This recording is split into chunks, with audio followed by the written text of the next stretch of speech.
नमस्कार, स्वागत है आप सभी का एनएफ न्यूज पर। मैं हूं आपके साथ रोहित और इस वक्त मेरे साथ बीजेपी प्रवक्ता शाजिया इल्मी जी जुड़ चुकी हैं, क्योंकि मामला जिस तरीके से राहुल गांधी को लेकर है कि संसद में उन्होंने अंदर जाने के लिए मारपीट की, धक्का मुक्की की, जिसकी वजह से बीजेपी के सांसद घायल हुए, आईसीयू में एडमिट हैं और अब राहुल गांधी पर एफआईआर दर्ज करने की तैयारी है, क्योंकि बीजेपी सांसद थाने भी पहुंच चुके हैं। शाजिया जी, राहुल गांधी तो कह रहे हैं कि मुझे संसद के अंदर नहीं जाने दे रहे थे, इसी वजह से धक्का मुक्की हुई।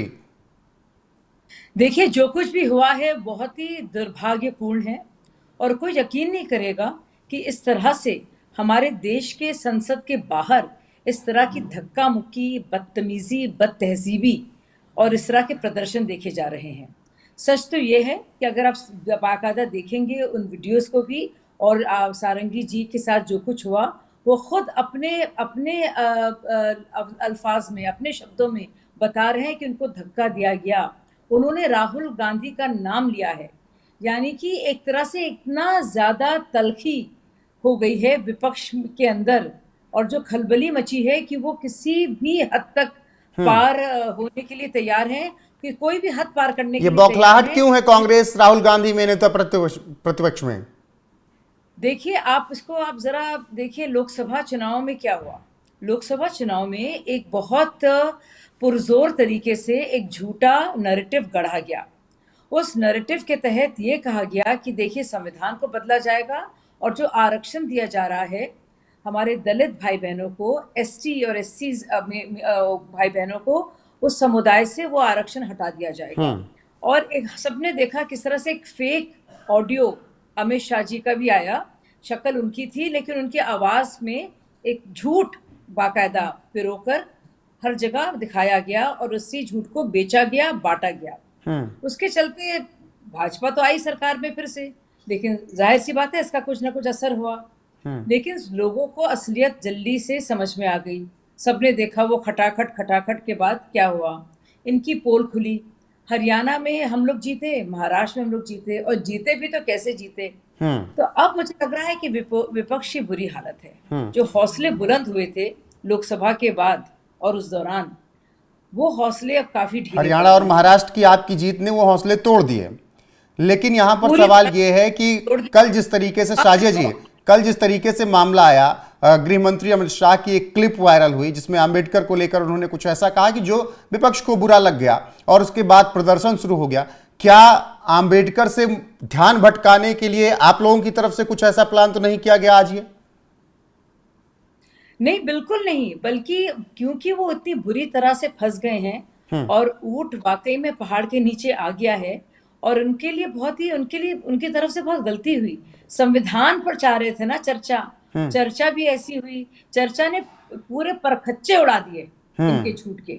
और क्या कुछ किया है नेहरू जी ने, क्या कुछ किया है इंदिरा गांधी जी ने, कितने संविधान विरोधी वो रहे हैं, कितने अंबेडकर विरोधी खुद नेहरू जी रहे हैं। एक एक करके फेरिस में श्रृंखला की तरह से एक एक करके पूरे की पूरे सारे उसका उल्लेख हुआ, उसका विवरण किया गया और सारी की सारी काली करतूतें, यानी कि वर्ड और एक्शन, बोलने वक्तव्य से लेकर जो भी काली करतूतें रही हैं अंबेडकर जी के विरोध में और संविधान के खिलाफ, संवैधानिक सोच के खिलाफ, अंबेडकर जी की विचारधारा के खिलाफ, वो सारे की सारी बातें को एक तरह से चिन्हित करके एक साथ बाकायदा परोसा।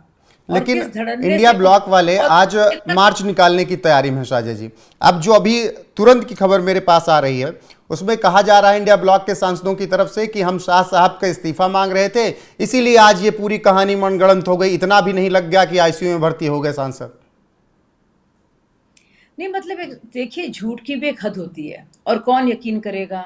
और अगर आप सुनेंगे भी वो 11 सेकंड को क्लिप को, यानी कि 80 मिनट की पूरी स्पीच अमित शाह जी की, जो हम सब लोगों ने सुनी और कई बार सुनी, उसमें से 11 सेकंड निकाले हैं। निकाले भी तो क्या बड़ी बात है। ये कह रहे हैं कि अगर भगवान को भी इतना याद करते तो स्वर्ग चले जाते। ये बात अमित शाह जी ने क्यों कही? क्योंकि खुद अंबेडकर जी जो है भगवान से कम नहीं है। तो मैं इनसे पूछना चाहती हूँ, अगर वाकई में आपको ये लगता है आपके अनुसार कि अंबेडकर जी भगवान से कम नहीं हैं, तो आप क्यों नहीं पार्लियामेंट में, कॉन्स्टिट्यूशन हॉल में उनकी तस्वीर नहीं चाहते थे। क्या है, कांग्रेस को इतनी नफरत क्यों है कि वो तस्वीर नहीं चाहते थे बी आर अम्बेडकर की? आपके लिए भगवान की तरह है, तो आप उनको इलेक्शन क्यों हरवाना चाहते थे? और हराया भी, और उसको एक प्रेस्टीज इशू भी बनाया। भारत रत्न से क्यों नहीं नवाजा? भारत रत्न से क्यों नहीं नवाजा 50 साल तक बी आर अम्बेडकर साहब को, जानते भारत हुए कि रत्न वो खुद निर्माता इंदिरा जी हैं? और नेहरू क्यों जी को अपने मिल साथ? गया था ना। बिल्कुल, नेहरू जी ने तो खुद अपने आप को ही दिलवा दिया था 55 में। 71 में से इंदिरा गांधी जी को मिल गया था, लेकिन भीमराव बाबा साहब अम्बेडकर को क्यों नहीं? और बार बार ये कहकर कि भाई वो बहुत ही अच्छे आर्किटेक्ट है कॉन्स्टिट्यूशन के, दलित नेता हमारे हैं, उनको अपने समकक्ष क्यों नहीं खड़ा किया? क्यों नहीं अपने साथ का उनको एक रुतबा दिया? आप समझिए इन सब बातों को, ये जानबूझ के किया गया। और खुद नेहरू जी ने कहा है that he is unworthy of association Ambedkar ji के बारे में। अंबेडकर जी को उन्होंने चुना हिंदू कोड बिल को पेश करने के लिए, लेकिन और उसको पर अंबेडकर जी ने भी लगातार बात की थी और अपनी असहमति जताई थी जब पाकिस्तान की बात होती थी, मुसलमानों में सुधार की जब बात होती थी, उसको लेकर भी उन्होंने लगातार इसके खिलाफ बात की। और अब क्या कहते हैं कि हम संविधान की बात करना चाहते हैं, संविधान बचाने की बात वो लोग कर रहे हैं जो संविधान में लिखे हुए यूसीसी को इम्प्लीमेंट नहीं करना चाहते। और संविधान में जो नहीं लिखा है, वक्फ बोर्ड, वक्फ का जिक्र नहीं है संविधान में, ये कानून बाद में आया, उसके लिए खड़े हैं। तो संविधान की तरफ कौन है, संविधान के खिलाफ कौन है? ये बिल्कुल, बात साफ संविधान दिवस पर बाकायदा चर्चा हो रही थी संविधान को लेकर, और प्रधानमंत्री नरेंद्र मोदी ने हर एक संशोधन को बाकायदा जिक्र करके बताया किस साल कितना संशोधन कांग्रेस की तरफ से किया गया। लेकिन अभी इसी मुद्दे पर आए, अगर राहुल गांधी के खिलाफ आप लोग एफआईआर दर्ज कराने जा रहे हैं, क्या मामला वहीं तक सीमित होगा या आप लोग भी अब प्रदर्शन पर निकलेंगे, सड़कों पर निकलेंगे राहुल गांधी के खिलाफ? देखिए, ये पार्टी जितनी बौखलाई हुई है, तिलमिलाई हुई है, क्योंकि सारी असलियत सामने आ गई है। एक एक करके सारे झूठ और संविधान विरोधी इनकी जो भी गतिविधियां रही हैं, जो भी सोच रही है, क्योंकि उजागर हो गई है, इसीलिए जानबूझ के ये धक्का मुक्की कर रहे हैं और परेशान कर रहे हैं, हमारे सांसदों के साथ मारपीट कर रहे हैं। सोचिए क्या इनकी इतनी दयनीय इनकी हालत है। भाजपा बिल्कुल चुप नहीं रहेगी। बार बार वो सारी बातों को जो अमित शाह जी ने कही है और जो निर्मला सीतारमण जी ने कही हैं और प्रधानमंत्री जी ने कही हैं और हमारे सारे नेताओं ने बताया है किस तरह से कांग्रेस पार्टी संविधान विरोधी पार्टी है। हम लोग घर घर तक जाएंगे, सड़कों से, सड़क से लेकर संसद तक इसकी जो गूंज है आप लगातार सुनेंगे, चाहे जितनी भी धक्का मुक्की, बदतहजीबी और इस तरह के प्रदर्शन विपक्ष ना कर ले, क्योंकि उस इतने ज्यादा जरूरी सवालों के जवाब नहीं दे पा रहे हैं। जो गंभीर बातें निकल कर आ रही हैं उसके उनके पास जवाब नहीं है, एक्सप्लेन नहीं कर पा रहे हैं, ना ही कोई स्पष्टीकरण है कि क्यों जवाहरलाल नेहरू ने इस तरह की दुश्मनी दिखाई। 4 जून को जो 99 सीटें आई उसी का असर ये दिख रहा है कि अब संसद भवन के बाहर मारपीट तक का माहौल बन जा रहा है। बिल्कुल, और वो भी जो 99 सीटें भी आई हैं वो भी झूठ के सहारे आई हैं और उस झूठ का भी पर्दाफाश हो गया है। जाहिर सी बात है इनके लिए तो कुछ और बचा ही नहीं करने को। तो सबसे पहले क्योंकि वो फंस गए हैं, असलियत सामने आ गई है, तो क्या करते हैं, एक क्लिप निकालते हैं। मतलब कोई मीडिया सेल किसी छोटी पार्टी का भी ये हरकत नहीं करेगा, कोई ट्रोल भी नहीं करेगा जो उन्होंने किया है वो निकाला होगा कि हमें इससे एतराज है। सब जानते हैं कि इसमें एतराज की कोई बात नहीं है। बार बार अल्लाह अल्लाह का नाम लोगे जन्नत चले जाओगे, बार बार भगवान का नाम लोगे स्वर्ग चले जाओगे। लेकिन साजिया जी, देश तो पूछेगा ना कि जब 240 सांसद और एनडीए के बहुमत के साथ आप सत्ता में हैं और फिर भी आपके सांसद संसद भवन में सुरक्षित नहीं है, तो फिर देश को सुरक्षित कैसे रखेगी सरकार? नहीं, बिल्कुल ये बहुत ही ज़रूरी सवाल है और मुझे लगता है कि बहुत आसानी से इस बात को बिना इन्वेस्टिगेशन के, जांच पड़ताल के और संभावित तौर पर सज़ा जो ज़रूरी है इसके लिए, वो उसके बगैर इस बात को रफा दफा नहीं किया जा सकता। और हमारे सांसद नहीं सेफ हैं। आपने पहले भी देखा होगा, जब भी प्रदर्शन हुए थे 2 साल पहले भी आपने देखा था किस तरह से चोटें आई थी भाजपा के सांसदों को, किस तरह से, चाहे वो डोला जी हों टीएमसी की या और सांसद हों कांग्रेस के, किस तरह से उन्होंने बदतमीजी की थी, टेबल्स पर उठकर उन्होंने कैसे माइक्स फेंके थे। तो हम नहीं होने देंगे अगली ऐसा और मुझे लगता है बहुत जल्दी एफआईआर भी होगी। और बिल्कुल, एफआईआर के लिए आपके सांसद पहुंच चुके हैं थाने, लेकिन मुझे इस लड़ाई से, इस धक्का मुक्की से वो कहानी याद आती है जो पिछले साल निशिकांत दुबे ने सुनाई थी। महिला आरक्षण बिल जब पास हो रहा था, उन्होंने 2011 का एक वाकया सुनाया कि महिला आरक्षण को लेकर चर्चा हो रही थी। उस वक्त दो बिल आ रहे थे, उन पर चर्चा हो रही थी और समाजवादी पार्टी तब सहयोगी हुआ करती थी। यशवीर सिंह समाजवादी पार्टी की तरफ से थे, वो उठे और उन्होंने बिल पकड़ा और बिल जब पकड़ा तो उसके बाद बवाल मच गया, क्योंकि कांग्रेस की तरफ से जो पेश कर रहे थे, इतना बवाल हुआ कि सोनिया गांधी उठी और उन्होंने यशवीर सिंह का कॉलर पकड़ लिया। संसद भवन के अंदर बेल में भयंकर बवाल हुआ। मुलायम सिंह यादव उस वक्त सदन से बाहर थे। निशिकांत दुबे बताते हैं कि मैं उठा, मैं गया बचाया। मैंने कहा उस वक्त सोनिया गांधी को, आप ना कि यहाँ की महारानी है, ना ही इस देश की तानाशाह है। मुलायम सिंह यादव आए, उन्होंने कहा निशिकांत दुबे आज ना होते तो हमारे सांसदों की हत्या करवा देती कांग्रेस। मुझे लग रहा है कि निशिकांत दुबे ने जो पिछले साल ये बातें बताई, आज देखकर लग रहा है कि वाकई में ऐसा 2011 में हुआ होगा, और वो तो ऑन रिकॉर्ड था, वीडियोस हैं।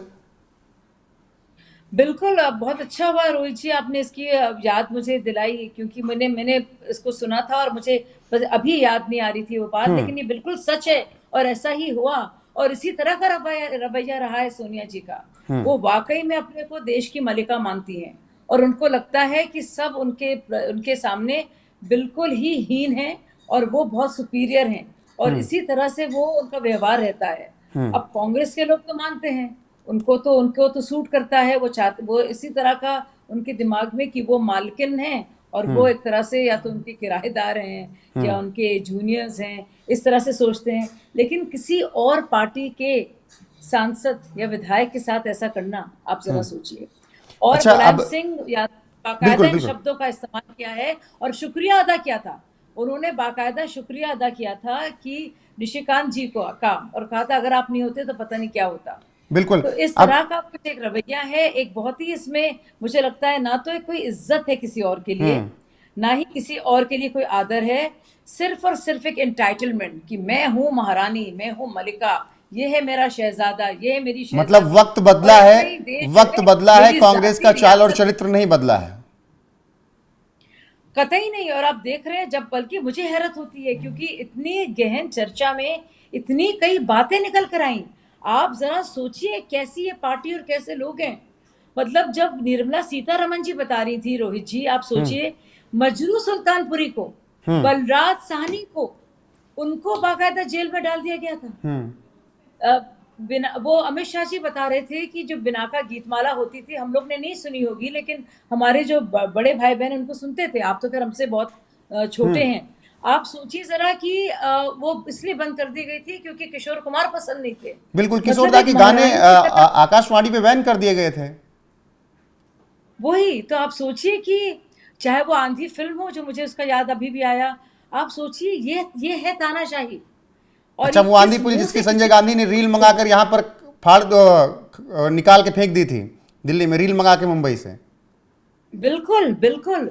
और ना ही सिर्फ ये रोहित जी, आप जरा देखिए कि किस तरह से इन्होंने, अगर चाहे वो फोर्स स्टेरिलाइजेशन हो, ये बात करते हैं मानवाधिकार की, उस वक्त किसी विदेश में किसी ने इस पर आवाज क्यों नहीं उठाई? अभी कांग्रेस पार्टी क्यों चुप रहती है कि सबसे गरीब, सबसे जो परेशान हाल शख्स हो और परिवार हो, आप पकड़ के उसमें नसबंदी कराएं, उसका कोई जिक्र नहीं करता।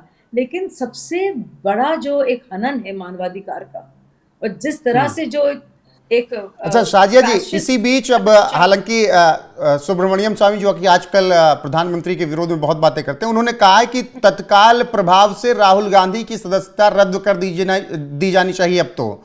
और उन्होंने ये भी कहा कि क्योंकि उन्होंने ब्रिटिश सिटीजनशिप पहले ले ली, वो केस लड़ रहे हैं, लेकिन इस मामले के बाद उन्होंने तुरंत फिर ये ट्वीट किया अभी 2:16 पर 19 दिसंबर को कि राहुल की नागरिकता छीन लेनी चाहिए आज।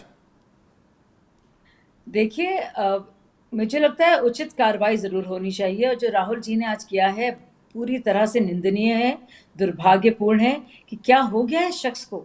मतलब देखिए, वो जब बोलते हैं तो हम लोगों को एम्बैरेसमेंट होता है, हम लोग झेपते हैं, शर्म आती है कि कैसे ये लोग अपना मुंह दिखा सकते हैं। लेकिन ये देखिए, ये इतने बज्जन लोग हो गए हैं, इतने अहंकारी हो गए हैं कि एक तरफ तो ज्ञान का पूरा अभाव है, और लेकिन जब बात होती है बदतहजीबी की, इस तरह के दुर्व्यवहार की, इसमें आगे होते हैं। और किस तरह से उन्होंने बाकायदा पिटाई की है, मतलब इससे ज्यादा गिरी हुई बात नहीं हो सकती है। बिल्कुल। और खुद उनको इस्तीफा दे देना चाहिए और कहना चाहिए मैं इस योग्य नहीं हूं, मैं इस लायक नहीं हूं, बजाय ये कि उन पर कार्रवाई हो और उनको हटाया जाए, जो कि होना चाहिए। खुद उनको इस्तीफा देना चाहिए। जी बिल्कुल। अब फिलहाल सदन में आगे की चर्चा हो रही है और इसी मामले पर सदन में एक बार फिर से बवाल शुरू हो चुका है। साजिया जी, आपका जुड़ने के लिए बहुत बहुत शुक्रिया। राहुल गांधी, फिलहाल अपडेट यही है कि बीजेपी के तमाम सांसद थाने पहुंचे हैं। सुब्रमण्यम स्वामी कह रहे हैं कि उनकी नागरिकता जानी चाहिए तत्काल प्रभाव से, और सदन में इस वक्त हंगामा चल रहा है। आगे जो अपडेट आएगी आप तक जरूर पहुंचाएंगे। फिलहाल साजिया जी, बहुत बहुत शुक्रिया आपका जुड़ने के लिए। दर्शकों की बारी है कि अब उनकी राय क्या है, कमेंट में जरूर बताएं। बने रहें हमारे साथ। नमस्कार।